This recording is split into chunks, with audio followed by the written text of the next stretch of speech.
Hello folks, and welcome back to Learn Synthesis with Pure Data. I'm your host, Dr. Lawrence W. Moore. In this episode, we're going to be taking the modules that we've been making over the past 9 episodes, and we're going to make an input module and an output module for them. This output module will also have recording abilities, so that way you can record what you make with these modules to an audio file. Everything we've been working with is mono, though, and in the future, when I start releasing my modules after tweaking them a bit, I will be making stereo modules and stuff like that. So, hang in there. In the future, we will go stereo. But for now, I just want to be able to use this as an educational series to see how this stuff works, so you could be making your own stuff. I basically pre-prepared my patches to save a little bit of time, and I'll be giving you a tour through them. I am currently running on generator power. After Hurricane Idalia, we were without power for like 9 or 10 days. And ever since then, for the past extra 9 or 10 days, the power's been going out periodically, usually on a daily basis, sometimes 3 times a day, like yesterday. And right now, I just can't rely on it, so I have to run this on generator. So I got to be quicker about doing so. But in any case, that's my problem, not yours.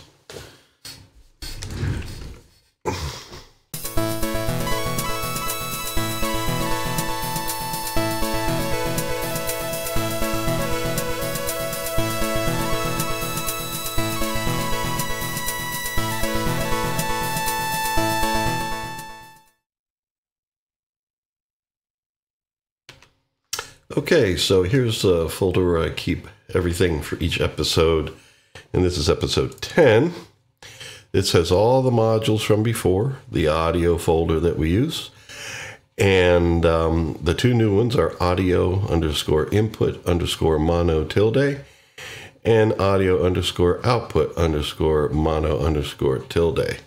And to make making these a little bit easier, I'll start with the input module because the output is based on it. So let me open it up here. Okay, organize the screen a little here. All right, so what do we have here? Well, I made the canvas, graph on parent, and I did that by going to right-clicking in space, going to properties, and I made the width and height 120 wide by 240 tall. So, of course, you need to check off graph on parent, and I always like to check off this, hide the object name, so you don't see text in the upper left-hand corner that kind of looks annoying. All right, so we have here a slider. And this is like the other sliders we've been using. It's a range of 0 to 1. I made it 15 pixels wide, which I think is the default, and height 101.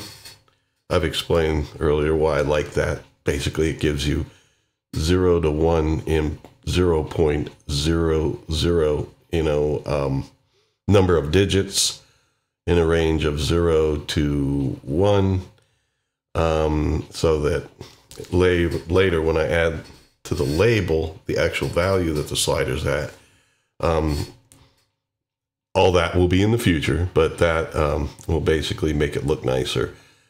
But in any case, you can go with the height that you want, but you need the range 0 to 1 because that's the amplitude range.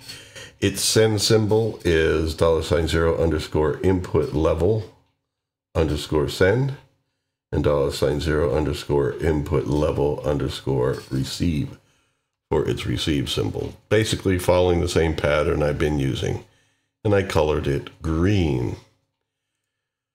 Okay, so that's how you can control the input level coming in. Here we have a VU meter, which you can make by going to the put menu, and it's down here, VU meter.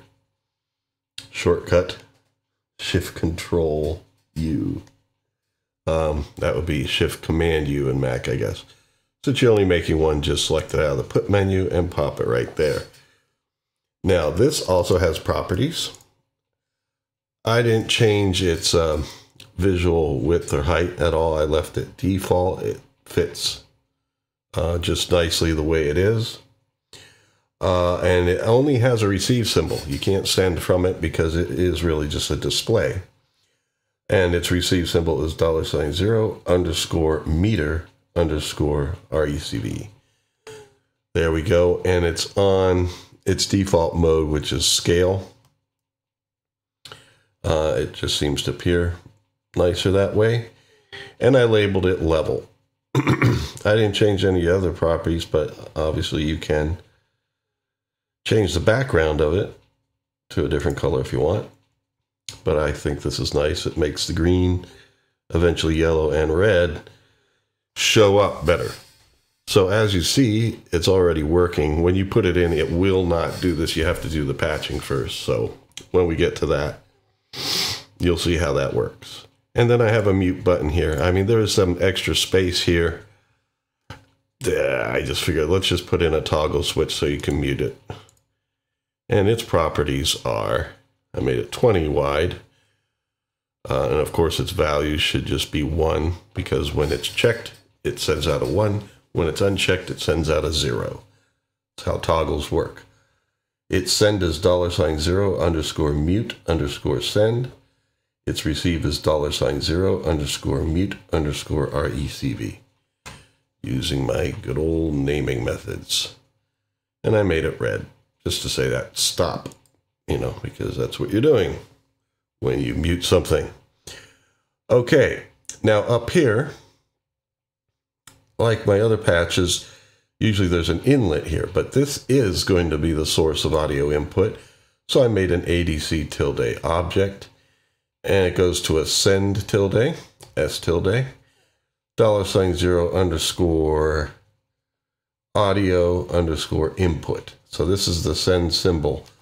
So later when we get down into the signal area down here, it receives this symbol so that the audio from the ADC gets into this sub patch here, where I do all the work really.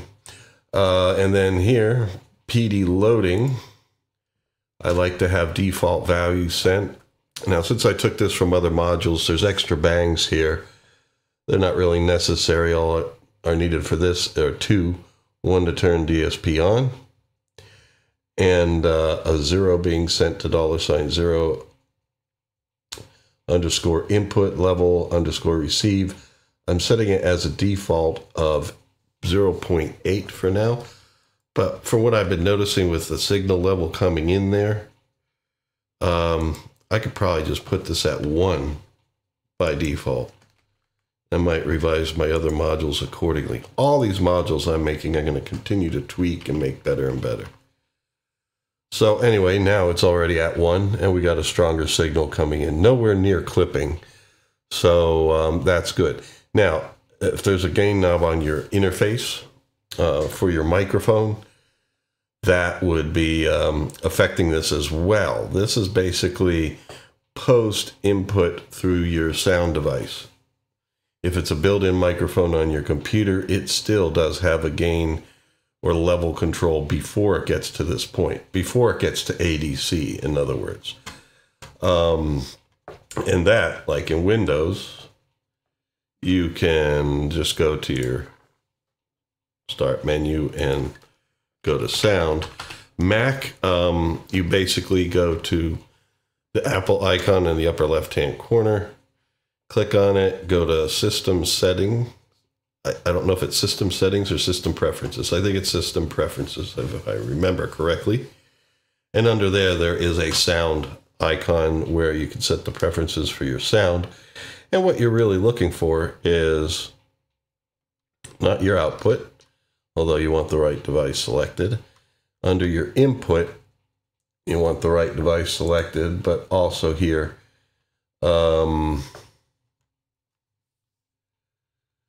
do There should be somewhere here, like here. This is basically, it's set to be almost all the way up.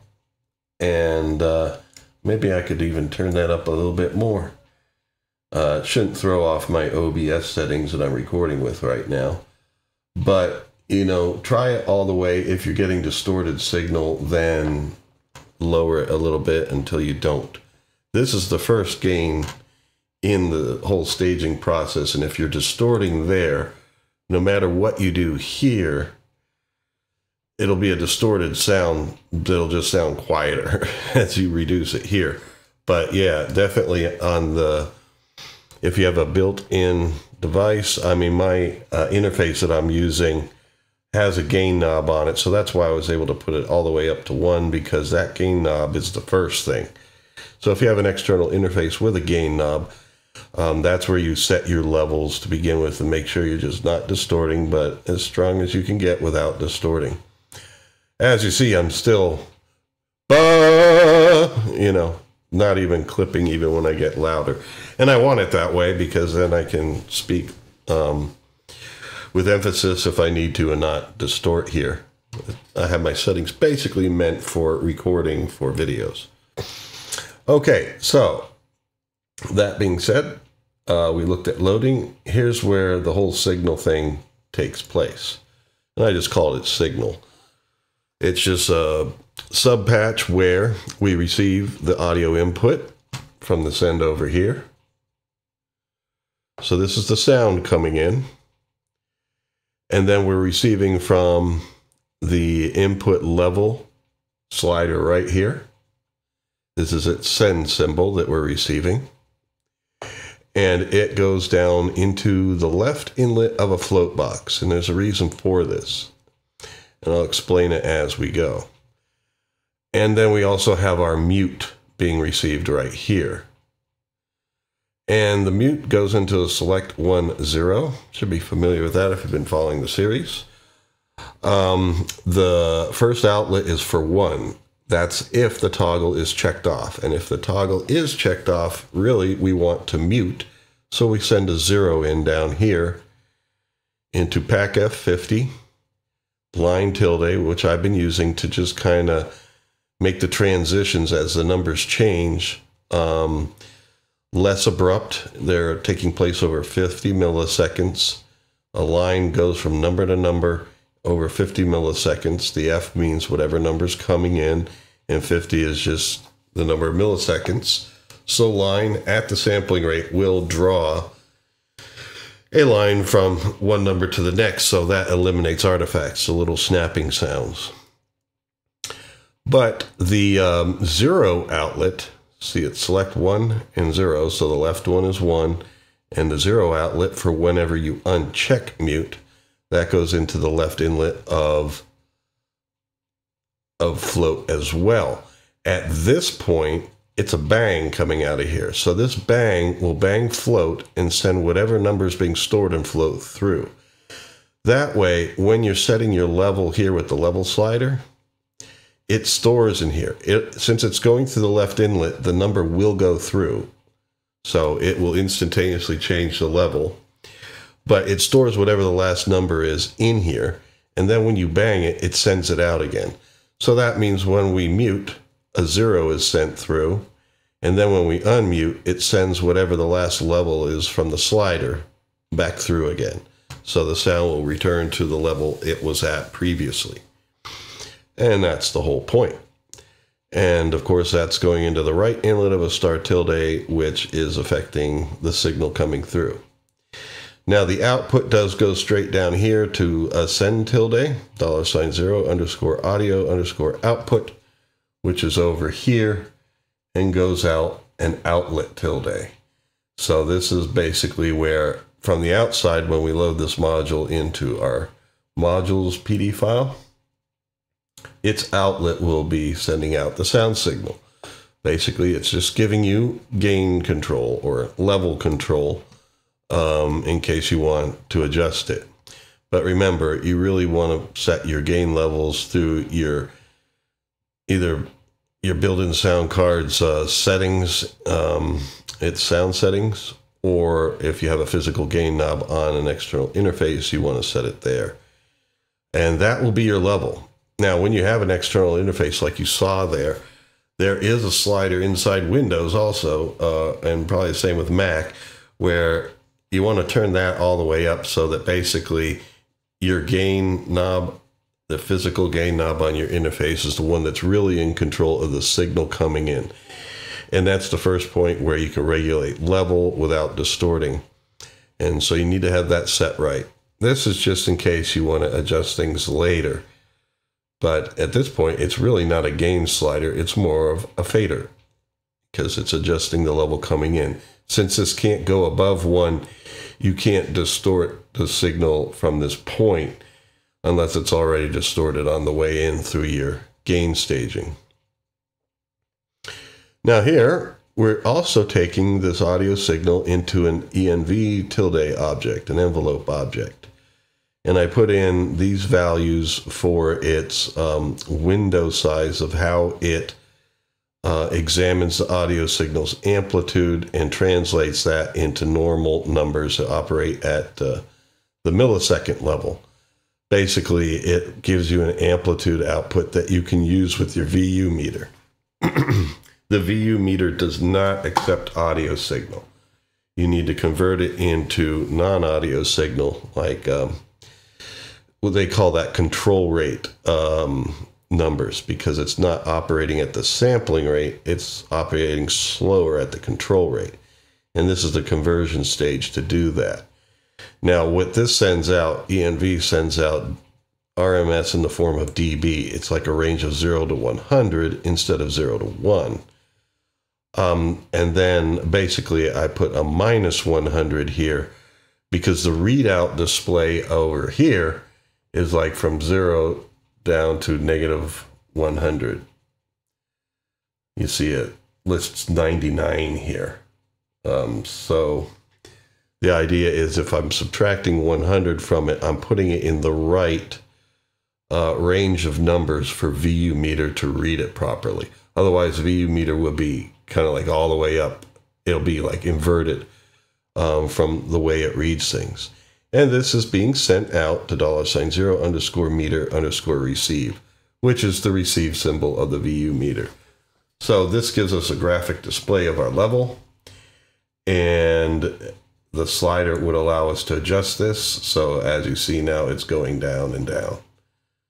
But we want to leave that up pretty much. Okay, so that is our input module. I'm going to show you the output module, which is based on this. So you could literally take this file now and, go File, Save As, and name it output. audio_output_mono tilde. If you want to name things the same way I'm doing it, which I do recommend. Basically, it's this file here. So this is the file that we just opened. If you save this file to this, it'll save you a little bit of time in making the next patch. I don't want an extra PD window opening up, so I'm just going to go to File, Open here, and go to Audio Output_mono tilde. I saved it with this window open.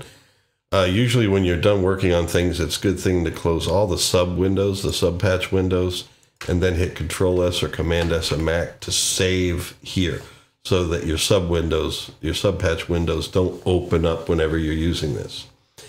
Now you'll see there's no signal here. That's because up here, this is now an inlet tilde going to send tilde $0_audio_input. I'm still using the term audio input here because this is the input of audio into this module. So the inlet on the outside when we use this in patching is the input into here, and this is sending that signal through where it goes through the other routines it needs to go through. I once again have the slider, the VU meter. They are all named the same. I took out the mute because I didn't really have room for it because I needed these two things. This is a bang called name. This is for the recording mechanism. This allows you to set a name for the WAV file that you want to record to. And as you see, it's just a regular bang. The only thing is I made it size 20. Its send symbol is $0_name_send, and it has a receive symbol named similarly. And so what this does is when you click this, the save panel opens up and you get to name the file that you want to record to, so that you can type it in and PD will store it. And then what happens is when you want to record, you use a toggle switch here. Basically like we've been doing throughout this series. When you check it on, it starts recording, and when you uncheck it, it stops recording. There's no waveform display or anything that shows you the audio or loads it in, because we don't need to. This is just so you can record the file, and you don't need to put it into a waveform array for that. But this record, I might as well just show you. It has, the important thing is its send and receive symbols, $0_records_send, and $0_record_recv. So that's how it's named. Size is 20 to be consistent, and I labeled it REC for record. So there we go.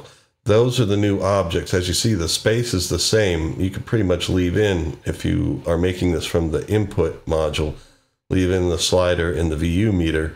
You don't need to change anything about them. Just cut out the mute and put in a bang for name and a toggle for record, like I just showed you. We do have a PD loading subpatch where, once again, I am going to change this slider to be a 1 at the start rather than a 0.8. There we go. But yeah, this is just like the other one. It sets up the level slider. Input level is the name I'm using. Of course, a PD DSP1. And then this here, this is what's new. I just took one of the spare bangs that was here and sent it to a dir message. This is for the saving function. What the dir message does is it's a message that you can send to an object called PD control. And what that does is PD control will then output the directory it's in, or the folder it's in. But it does so in the whole full length of the location. So like on your C drive, it would be C:\\/ and all the folder names in the directory tree leading up to where this is. The reason why I do that is so that then I could take this message that says symbol, $1, the directory that this patch is in, which is here, gets sent into that message. And for example, I can just click here. There we go. And we can see this is in a folder called, is this the right folder? Well, it's not showing the whole thing, but now that it's selected, I can Control C and copy just to show you what I meant by the full directory path. No, not you. Oh, yes, you. I do want Notepad here. Let's just put up. There it is. This is what the full path is. So that dir message that gets sent to PD control will give you everything up until here. The full listing. It's in users, my username, documents, learning, learn synthesis with pure data. Well, PD, then learn synthesis, the full length, the full path of where you're located. So that's what's don't save it. That's what gets sent here into symbol message, replacing the $1. This is just a variable that takes what's coming into it. So that whole thing that I just pasted there, that whole path location, replaces $1, and then we add to it /audio. which is this folder here, because this is where we want audio to be saved. I cleared this out because I didn't have anything I wanted to keep in there, but that's where the audio is going to be saved. And then after that, I put in a temporary file name, recording.wav, or WAV. That gets sent to $0_temp_name. I wanted to have a temporary name for the audio file to be set up, just in case somebody, and actually I want to fix something there. I'm going to fix it. But if somebody just comes in here and presses record without giving it a name first, it'll at least have a name to record to. It'll just record to that file name. But I want to change something. Got to do this. Got to do this. It's something I forgot to do earlier when I was making this. And that means we need to do a little extra patching.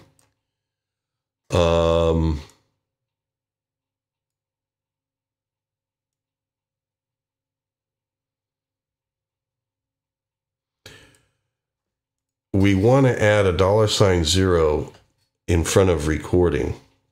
So that way this module's recording.wav file won't have the same file name as the other modules. We're using the recording.wav file name for tape looper as well as a granular synthesizer. I did the fix that I was, well, actually it was in the videos. So it's something that where if you've been following the series, your patches will have the same thing. I just need to add it here because I forgot to do it.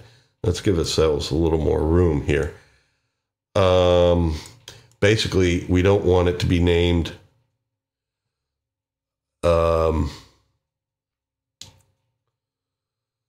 we don't want it to be named just recording.wav. And so what I'm going to do here is I'm just looking at this and seeing how I'm going to set this up.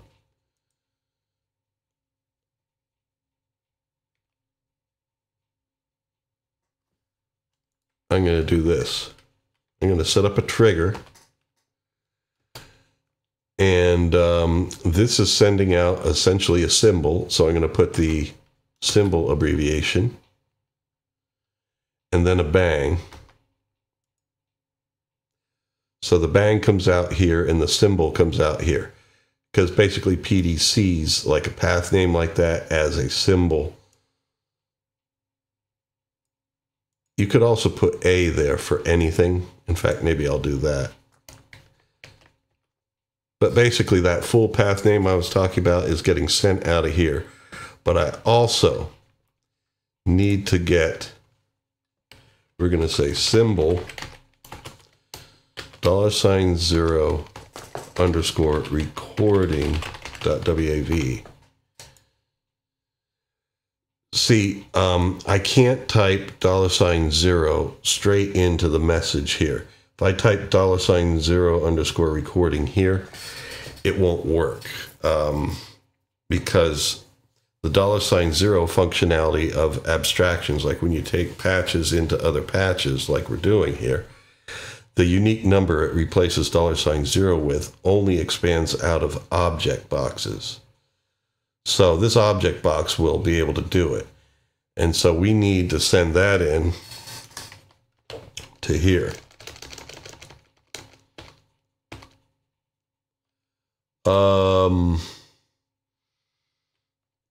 And we're just going to put a $2 here. Now what we need to do is send them to this message as one message. And we can do that with a pack command. We're going to do pack SS. Did I type something wrong here?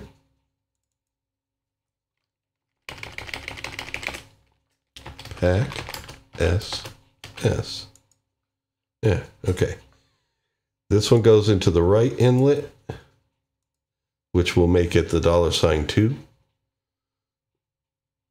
$2 is a placeholder for the second thing that comes in via a single message. And this becomes $1.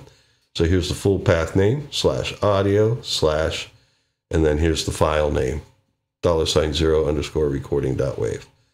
There we go. Now I got to hook up pack to here. And in the next patching, we're going to like see how that works. Well, actually, we're going to look at this first subpatch first, the signal.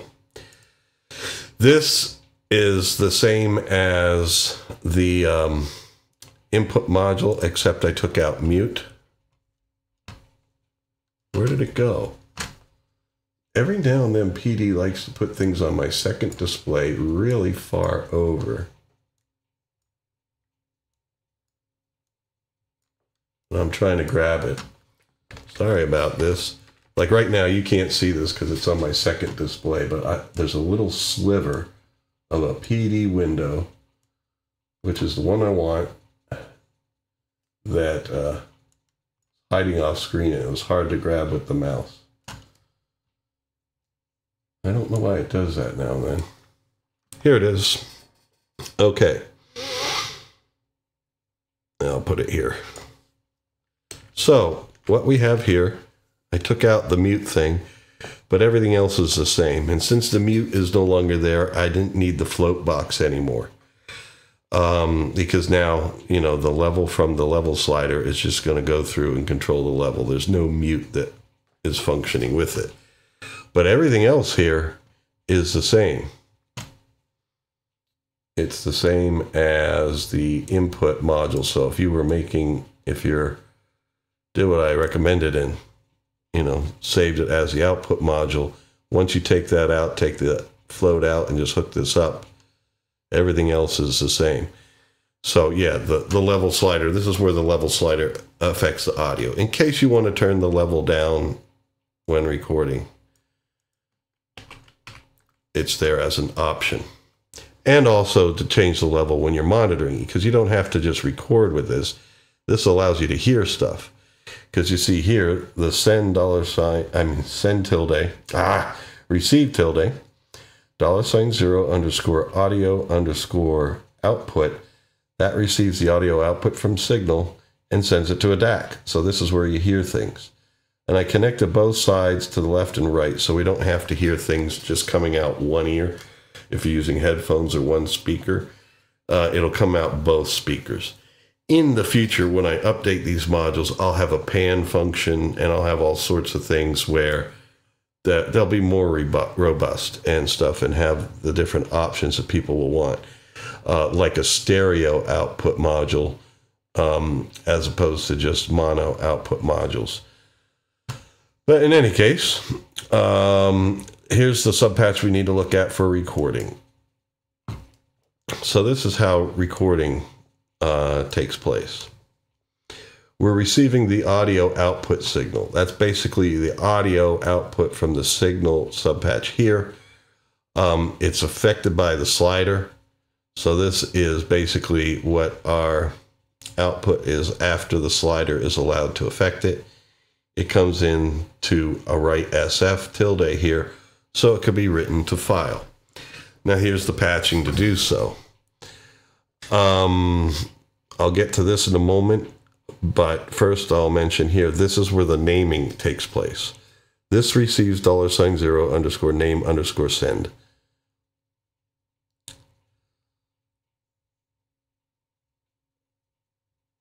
Let me just check something here, make sure it's the same name under...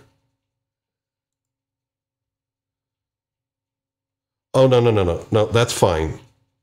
Under here, the actual temporary name is sent under this symbol, temp name, but name send is from this bang here. So this is receiving the bang, telling it to do it. It hits the dir message, and it goes to PD control just like before, so you get a full path listing of where this folder is, and then we add $1_audio to it. Basically, the full path name replaces this, $1, and then you have /audio. So that means it leads straight to the audio folder where the save panel opens up. So you'll already, when you hit this button, be in the audio folder. where you want to save audio. That's all that's doing. And then save panel, after you type in the file name, will output it to a symbol box here where it gets stored. It's going into the right inlet. So this, the full path, the audio folder, and the file name all together is one location, gets stored into the symbol box, because we don't really want to use it until we start actually recording. So this just stores it. And that goes to an open $1, which is the open command for opening up a file for write SF to write to. Now that's where this comes in. Here, whenever you hit the record toggle, select 10. When it's checked off, you're starting to record. So it's a trigger, bang, bang. The one bang bangs the symbol out. So if someone put in a name, it's going to come out here. And I just realized there's one other thing I need to add. Oh no, it's here. Temp name is here. So basically, if they didn't name it, the temp name from the loading subpatch is here and is already stored in there.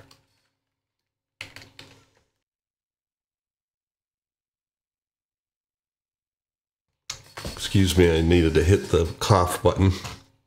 So, the temp name from the loading subpatch that we looked at earlier is stored in the symbol box to begin with when the patch opens. And then what happens is when you name it yourself here, it gets replaced. Okay, so then when you name it before recording, it will replace it. And then that open command executes saying this is the file we want to write to. And then here, after a delay 100, the start is sent. That means that all the signal coming in here is now being recorded to this file. And that's it. The only other thing here is the middle outlet here for when 0 comes up from the toggle, meaning you uncheck the toggle, it hits stop, and that stops the process. Alrighty. So that is the patching of this module. Now what we're going to do is load these up into modules.pd. But we're going to do this a little differently than usual. Before this, I blanked out my modules.pd. And there's a reason for doing so. We're just going to do it all over again. Now, the way I recommend doing this is to first make a subpatch here in modules. We've just been loading the abstraction straight into the view here. But, well, actually, I'll show you, before I make the subpatch, I'll show you why I'm recommending this new method. I maximized the whole view, by the way. Now, we just need to type in those file names. Modules.pd is in the same folder with the actual modules we want to bring in. Let's say we want our input module. Its file name is audio_input_mono tilde. And remember, the main thing, like with these file names, no spaces. And also, it's best to use all lowercase so you don't have to remember what letters are capitalized and which ones aren't, because PD is case sensitive. So here's our input module. Now let's say we want it to go into tape looper. Oh, I just made it and it put it there. So we could say tape _looper_mono tilde. And here we go. Here's our tape looper. Now, depending on how you want to arrange things, you see how the patch cable kind of covers up stuff? It's just kind of annoying. This is why I recommend you do this.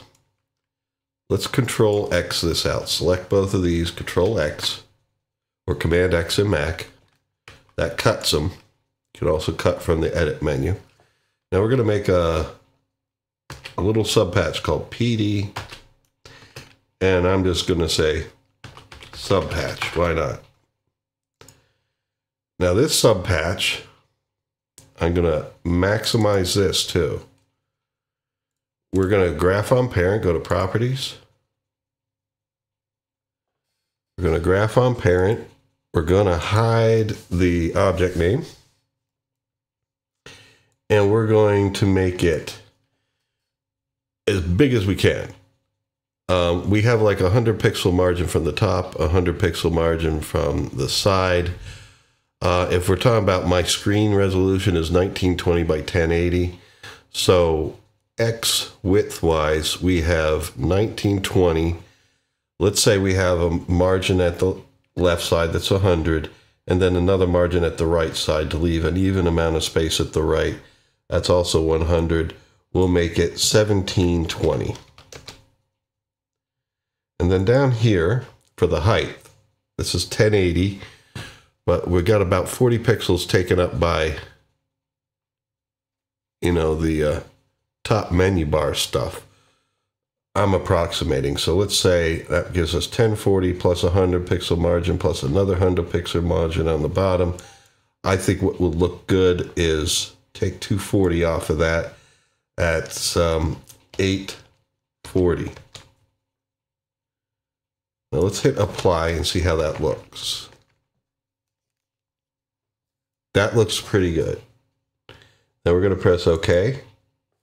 Now I'm going to hit Control V to paste in what we just cut. And I'm going to move them within this view, like that. And let's say, okay, let's go to a delay module, our delay effect. We also have ring mod, but let me go to delay underscore mono tilde. Load that in.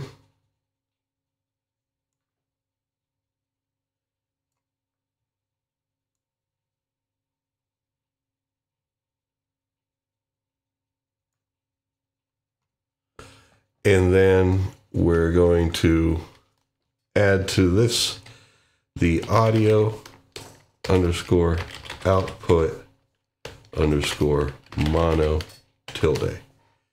And so we're making this almost like a Eurorack type synthesizer thing. There we go. Now, I'm going to hit Control S to save that, but I'm going to close this window.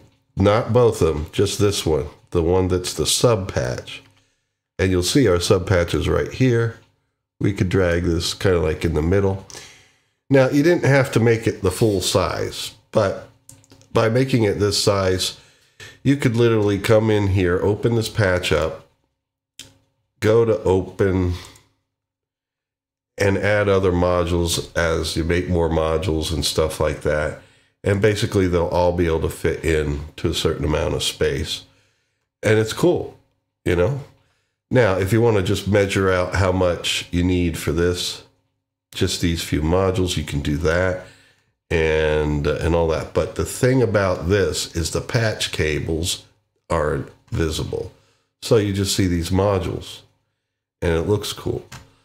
Another thing you can do, let's try the other method of, let's say this is going to be one modular system. And we only want to fit these in. So we're just going to want to make this graph parent area enough for these modules. Okay, so we go here to properties.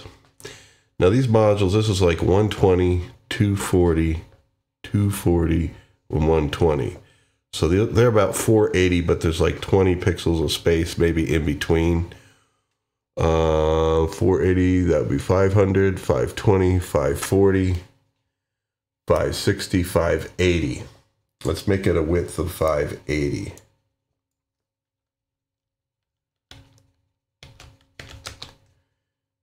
Apply.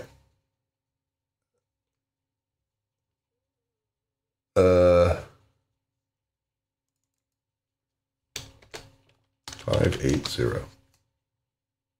Apply. Ooh, I was off. This is probably, yeah, this is probably even wider. Some of this will take a little bit of guesswork. Here, let me see how wide the tape looper is. I thought it was like 240 or something, but no, it is 320. Now adding an extra 80 pixels probably won't cut it here. Oh man, that's 240 plus 240, that's 480 plus 320 is 780, 800. 800 plus 20, 40, 60, 80, 100. Let's make it 900 wide. That's my quick estimation in my head, which may be wrong, but yeah, that's pretty good. Now, height-wise, I know these are all 240 tall. Leave about 20 up here and 20 down there. That would be 280. That might be a little narrow, but let's see. Okay. Now, we don't need to keep this huge of a window anymore.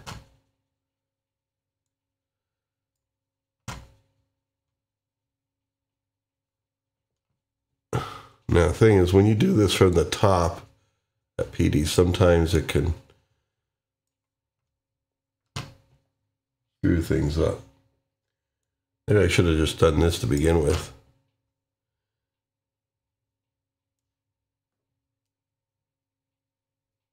Okay, there we go. Now,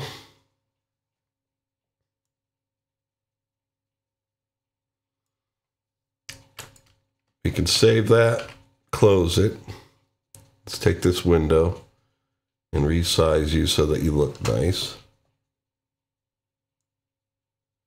There we go.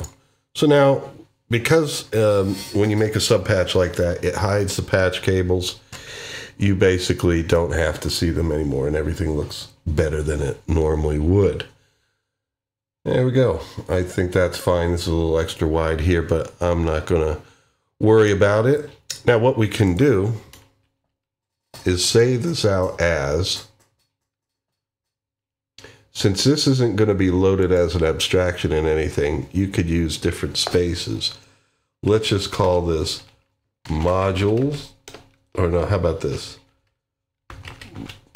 Yeah, I'll do capital M to tell myself, yeah, this is a modules patch where modules are loaded in. Modules. And I could put spaces in this thing because this isn't going to be loaded into anything. Modules. Let's say tape delay.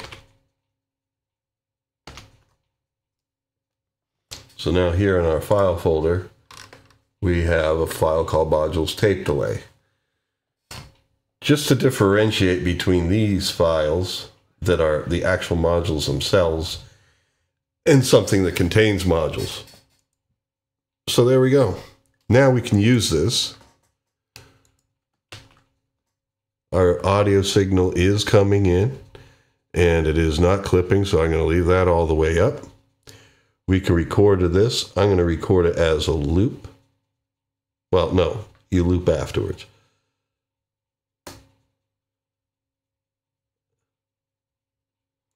Bop. Ba-da-bop, bop, bop, ba-da, bop, bop, ba-da, bop, bop, bop, ba-da, bop. And stop it right there. Now, this delay already has some preliminary settings. And you know what I'm going to do? I'm actually going to open this up, and with the delay, oh boy, it put it on my second display again. All right, get over here.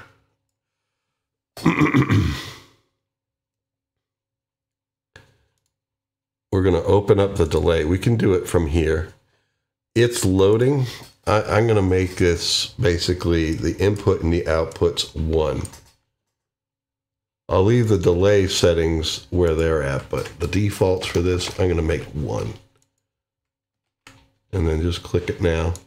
Now I close this, and then from this window here, hit Control S to save, or Command S on Mac. That will save the delay module. with, you know, its sub windows closed. All right, otherwise they will open up anytime you open this up, and you don't need them opening up too. So now let's play back and hear this, and then I'm going to record it without naming it to see that that works. So let's put on loop, and we're going to press play. Ba ba da ba ba ba da ba da ba ba ba da ba ba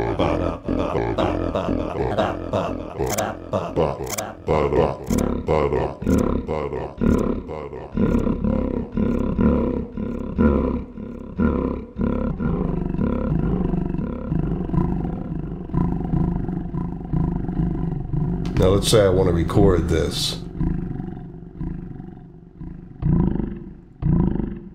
I'm going to stop playing, let the delay go away. I'm going to press record.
And stop recording. Now, one thing I thought about is when doing that, since this is a recorder, after you record your sound into here, you can mute this input, because otherwise if you're making sound live while you're playing around and recording, this will come through too. I think, like right now I'm talking here, and no, it isn't going to come through. Yes, because this is not allowing it through.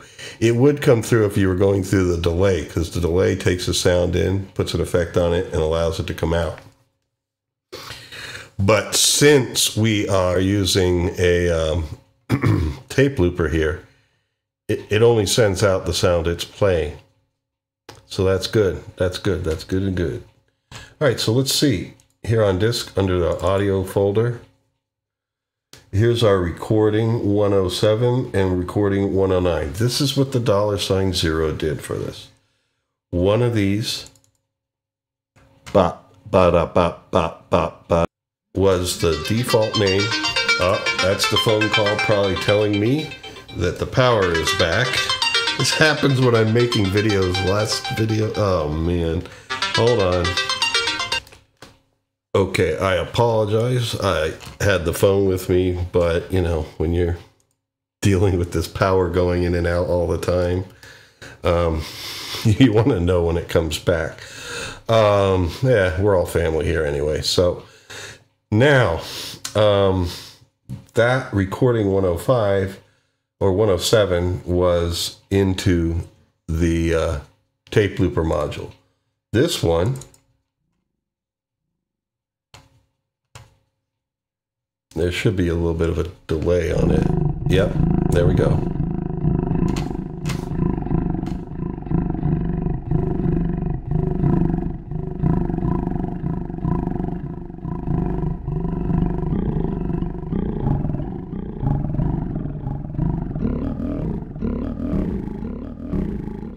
I hear a little bit of fuzziness in it. Those will be the types of things I'll work on when I, you know, try to improve and tweak these modules and stuff. But yeah, so that worked. Now let's try naming it. Like, let's say you found some cool ideas that you were able to work out. Now you got to type the .wav extension here. Otherwise it doesn't know what file type you're saving to. So I'm going to call this bop.wav.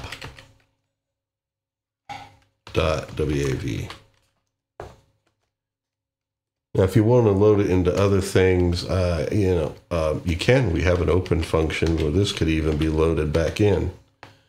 Bop.wave. There we go. All right. Now, when we record, it'll record to that. So I'm going to press record and then play here.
Okay, so then here it is, bop.wave.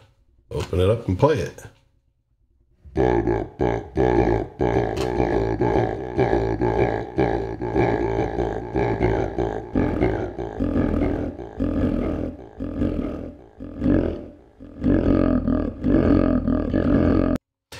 And now what you can really get crazy with is, because we have open and save functions here, we can open up bop.wave, and that becomes our source here. And then it can really sound crazy. Let's speed it up and loop it and see what it sounds like.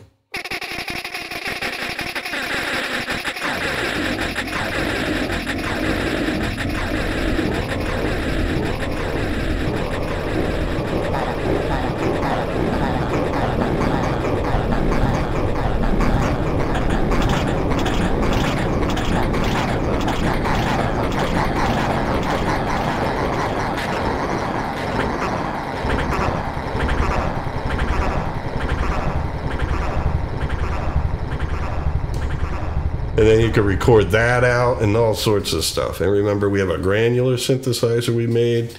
We have a ring modulation effect. We have two, basically synthesizer components and two effects and an input and output module. You can record to disk, load files, save files.